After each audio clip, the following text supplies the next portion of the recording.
Are you struggling to find a sensitivity that works for you?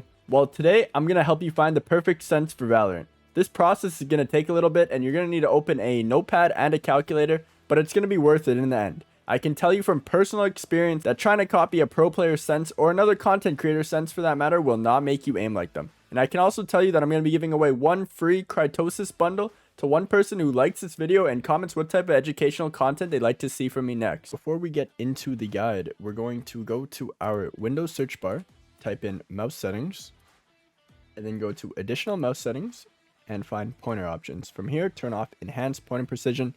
Windows mouse excel is really bad and can mess with your aim in game, so definitely turn this off. And then let's hop straight into the video. So for your Valorant settings, you are going to want to make your scope sensitivity multiplier 1. And you're also going to want to make your ADS sensitivity multiplier 1. What this will do is it'll make it so when you're scoped in with like an op or ADS with any gun, it'll be the same sense that your actual raw sensitivity is at. So you want to make this consistent so you're not playing on a different sense when you're scoped in or ADS. It'll make you more consistent. And then you're going to want to turn on raw input buffer. This will reduce input lag, and it can also get rid of any mouse acceleration through Windows. So this is definitely a good setting you're going to want to have on. So for picking your DPI, you're going to want to go to whatever software you have for your mouse, if you have a gaming mouse. So for me, this is the Logitech G Hub. Most pro players do use 400 or 800, but there is the occasional 1600. I typically just say stay below the 1600 mark, like right here. So 400, 800, or 1600, it's all about your preference. But I personally use 800. The most important part of this, though, would be checking your refresh rate on your mouse. So you want to always have your polling rate at the max. I have it on 1000 Hertz, which just means how fast my mouse reacts to the information per second. So it's 1000 per second. You don't want to have it on anything lower if possible. But yeah, make sure to check out these settings and update them if possible. If you want to know if your sensitivity is currently in a good range, you're going to need to figure out your EDPI. To do this, multiply your in-game sensitivity by your mouse's DPI. And also a quick shout out to Sens who actually calculated the EDPI average of all pro Valorant players, which has ended up at an EDPI of 280. Your EDPI should be somewhere around this range because most pro players have already optimized their sensitivities to perfection. Now let's hop straight into the video. Hop into the range, and then you're going to stand on top of this block and move your mouse from one side of your mouse pad to the other side. You want to find a sense that is a perfect 360 from one side of your mouse pad to the other. This is what we're going to call your 360 sense.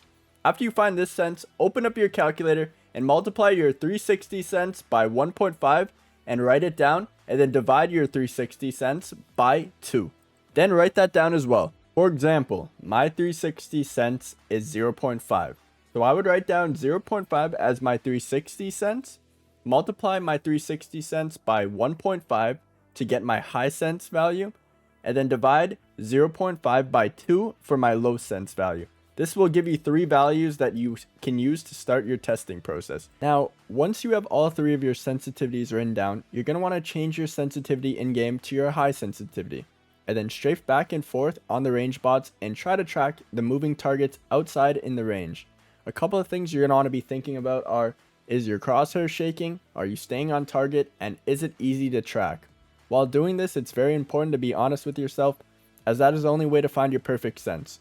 Once you're done, switch to your low sense and repeat the same process. Track the enemies or bots outside as best as you can and be honest about which one you feel your aim is better on. If you preferred your low sense, cross out your high sense and divide your low sensitivity by 2, which will leave you with your 360 sense, your low sense, and your new low sense.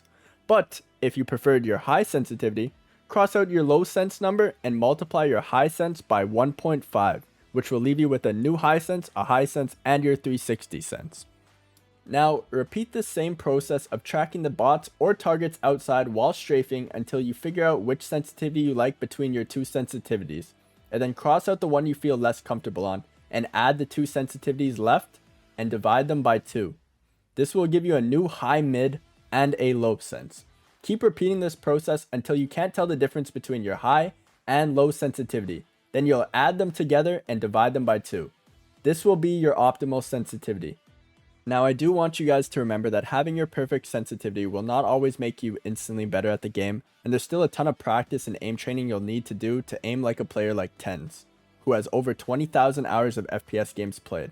Make sure to still aim train and play deathmatch to improve your core mechanics, but this will be a good baseline for you to start improving. Anyways, thanks for watching, and if you're interested in seeing my aim guide, check out the video on screen now, and peace out.